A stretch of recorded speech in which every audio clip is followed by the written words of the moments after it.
Okay, so I want to start off this video with a prediction that James Carville is making, and let me just show it. Especially about the future, I am sticking with my prediction.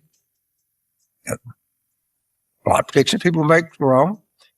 That Donald John Trump will not, I repeat, Donald John Trump will not be president of the United States on the date of 15 April in the year 2027.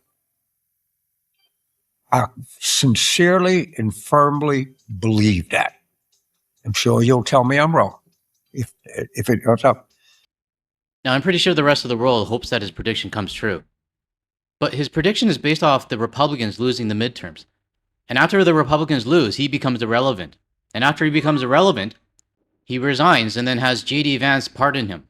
That's the gist of it. But there's a lot of ifs in this prediction. And, first you got to win the midterms. Well, the Republicans have to lose badly. And what I learned is that there are a lot of stupid people in the United States. So let's hope the midterms is a landslide for the Democrats. I mean, maybe we can get this prediction going.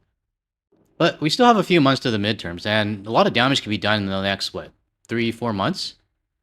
But in the meantime, a new Pew Research Center poll has come out, and Canadians and Mexicans now view China more positively than the US. Who would have thought that the two neighbors next to the meth lab would actually prefer China over the US right now? And when I talk about China and Canadians and Mexicans favoring more positively, it's more about China doing the right thing for world affairs, which is strange if you ask me. So I'm going to go over this article with everyone, and also at the same time. There's been another mass shooting in Twin Falls, Idaho. Now, you're probably wondering, hey GTL, why are you featuring a mass shooting in the United States? They happen on a weekly basis. And I know that. But I don't know why this one kind of stood out to me. Maybe because it's I used to go to In-N-Out Burger all the time. But maybe it's because of the responses that were in the interview, people saying, this never happens in our area. Well, I got some news for you. You're part of the United States, and you don't have gun laws. So it's going to happen anywhere. So I want to talk about this one towards the end of the video. And before I start, just a huge shout out to everybody who has subscribed to my Substack page. I'm not a writer at all. I mean, I suck at writing articles, but I'm very humbled by everybody who's actually saying that my articles are okay and that they enjoy my articles. So I appreciate it. I mean, I might not be everybody's cup of tea when it comes to writing styles, but I appreciate everyone that takes the time to read my articles. And last but not least, a special shout out to everyone who has contributed to my Buy Me a Coffee page. It was devastating when I was demonetized, but the GTL community, they made me realize that my videos are important. So thank you to everybody who has contributed. Alright, let's get to the first article that's titled, Canadians and Mexicans now view China more positively than the US. Now, I'm just going to skim through this article because it's a pretty long one, but I'll read out all the important parts.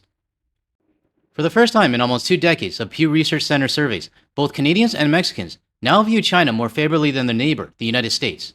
Yeah, what the fuck? Twilight Zone shit.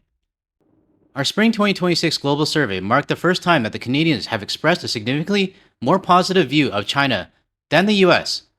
Mexicans, by contrast, have viewed China more favorably than the US in several previous center surveys. All of them conducted during President Taco Tuesday's time in the White House. Canadians and Mexicans now view Chinese President Xi Jinping more positively than Taco Tuesday, even as relatively few people in both countries have confidence in the two leaders. Now you can see here in the chart, I mean, it just crossed over in 2026, maybe 2025. But I want to point out the significance of this. Because for years, maybe even decades or generations, we've been hearing from the United States that China's bad, China is corrupt. And to this day, we still hear that Governor or Senator Slotkin or whoever the hell she is, basically saying that China EVs are going to send their data back to China. Well, what the fuck do you think Tesla and Facebook and Google and Apple are doing? If you ask me, I mean, those platforms have more data on us than a China EV would have. I mean, if a China EV is sending data that I'm going to the grocery store, big deal. But if you're using a Google account or a Facebook or even your Apple phone, it would have more data, more personal data than a car. That's just my opinion. Now, no matter what we do, no matter what platform or what devices or anything that we buy, our data is being collected whether we like it or not. The problem that I have is the government that's taking it. And we know for a fact that the US government has subpoenaed, I think it was Google, to get information on people. And in this case here, they were requesting information on a Canadian because he posted a lot of anti-ICE, stuff. And if you ask me, this is worse than anything that China has done recently. China has been kind of dormant, to be honest. They're probably just sitting back laughing at the United States. But my point is, if you look at the governments now, which one would you actually trust a little bit more? And I'm not saying that China should be a country that we should look up to or like they've done good things or anything like that. They have their history. I mean, so does every other country. But right now, in this point in time, in 2026, which country would you trust more? Well, for me, I mean, just looking at the screenshot right now, DHS demands Google surrender data on Canadians' activity, location over anti-ICE posts. This right here concerns me. And it should concern any Canadian that's using any sort of US platform or device. Moving on to the next screenshot. In Canada, 36% of adults have confidence in Xi to do the right thing regarding world affairs, compared to 20% who say the same thing about Taco Tuesday. In Mexico, 35% of adults have confidence in Xi, and 11% in Taco Tuesday. That's pretty bad. In our 2025 survey, Canadians and Mexicans both named the US as their country's top ally and top threat. That was done in 2025. I'd like to see what the 2026 results are. I don't think we're gonna consider the US a top ally anymore. Next screenshot. Views by age and ideology. In both Canada and Mexico, adults under 35 have a much more positive view of China than those ages 50 and older, consistent with patterns we've seen in many other countries. For example, 70% of Mexicans under 35 view China favorably, compared with 44% of older Mexicans. Younger adults in Mexico also view the US more positively than older adults do, but in Canada, there's no significant difference in views between those under 35 and those ages 50 and older. Now, I'm no way an expert in this, but this is just my guess. But maybe the younger generation doesn't know exactly what China has done in the past. I don't know, maybe they don't know about the Tiananmen Square massacre that happened in the 80s, or China committing genocide against the Uyghurs. Hope I pronounced that right. But part of me still feels like it's the influence from the United States that has influenced us. I mean, us saying, mean Canadians, that China is bad. They're the evil ones. When in fact, we've been living next door to an evil neighbor. And really, in the last year and a half, I think the true colors have come out. We know the friendship that we've had with the United States wasn't a two-way friendship. It's clear now that it's a one-way friendship. And personally, this is just my opinion, but I think the United States has been using their influence to make us feel like, China is the bad person or bad country. Now, like I said, I'm not excusing anything that China has done. They're just as bad. But if we look at this time right now, like 2026, who's more trustworthy? Well, the polls pretty much show it. What's behind these changing views of China and US?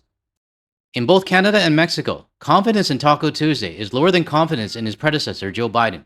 Canadians and Mexicans also now rate the US more negatively on both of its domestic and foreign policies. Few in both countries now say that the US and China respect their people's personal freedoms. In Mexico, the share of adults who say the US government respects its people's freedom has reached an all-time low in our surveys. And for the first time in nearly 2 decades, we asked this question. Mexicans are now more likely to say this about the Chinese government than the US government. Now, if you look at this chart here, the United States is still higher up with 34 points versus China's 13. But don't forget, we're comparing last place and second to last place, the bottom feeders. But it's kind of ironic. I mean, we're talking about personal freedoms and whether the government respects their citizens. And I always have to think about their national anthem, the land of the free. I mean, it's in their anthem, and they don't have the ability to be free and say what they want. So when the U.S. government and their citizens say that China's bad and they restrict the freedom of their citizens, the United States really should look in the mirror. Last screenshot I want to show. Mexican views the United States approach to foreign policy have also worsened significantly over the past several years.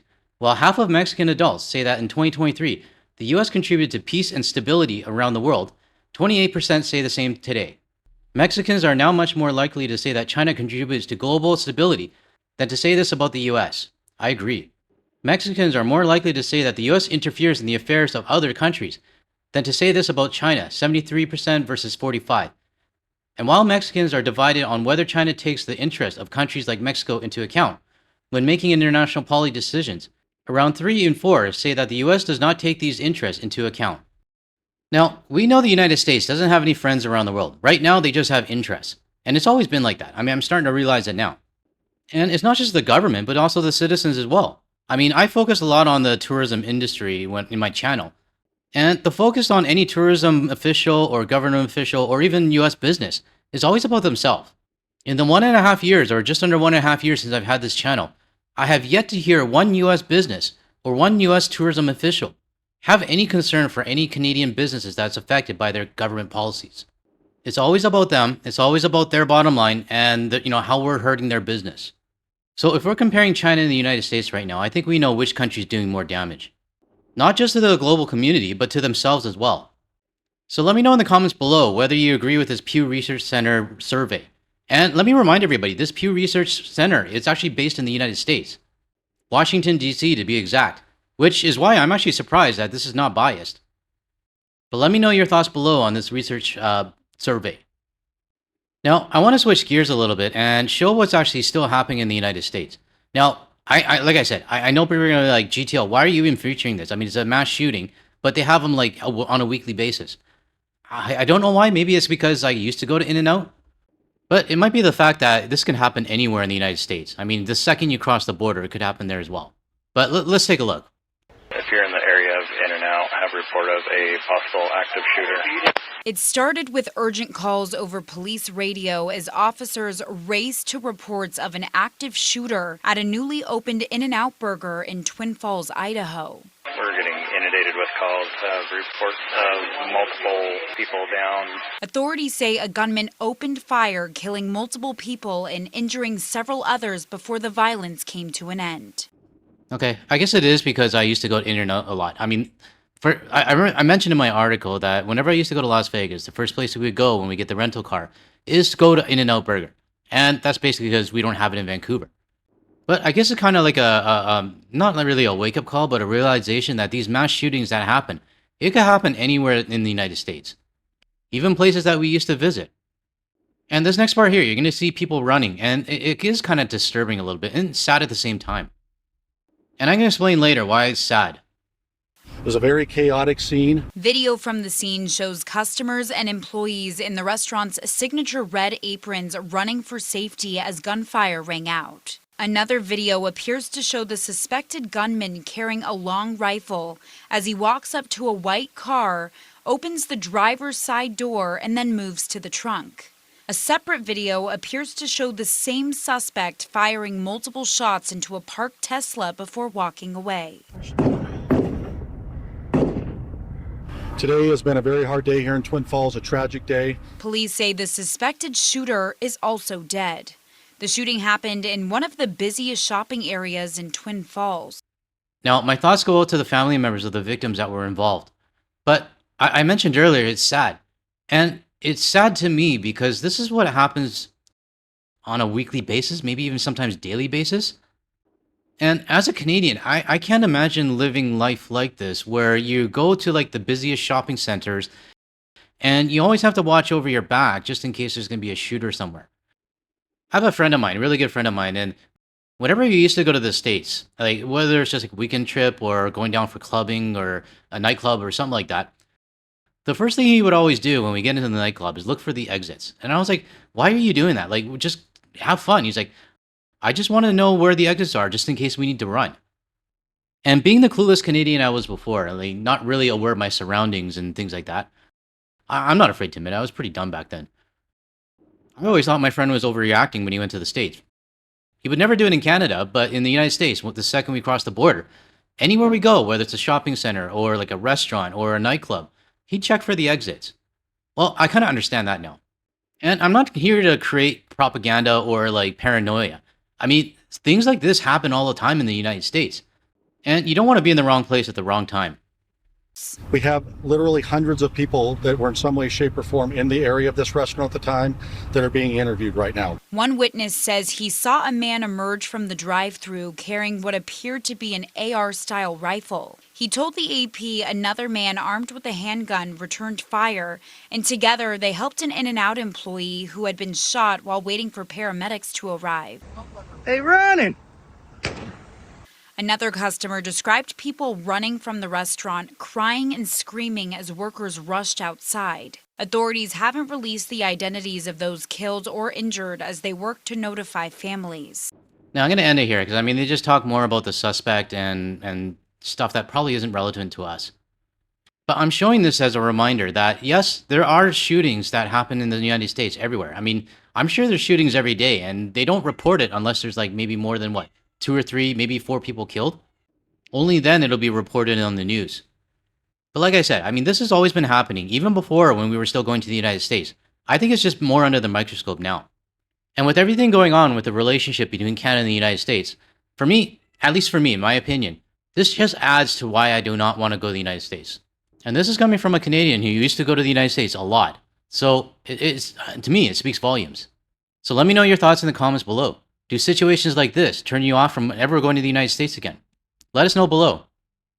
Closing out this video, I would like to thank Sarok from our Discord server for posting up this photo from Fredericton, New Brunswick. I was trying to figure out where this was in Fredericton, but I couldn't find it. But if anybody knows, let me know in the comments below. But thanks again, Sarok, for posting this up in the Discord server. Alright, everyone, that's all I got for this video. I hope you were able to get some value out of this. And if you did and you want to support my channel, check out my Substack page as well as my Buy Me a Coffee page. Thanks, everyone. I'll catch you in the next one.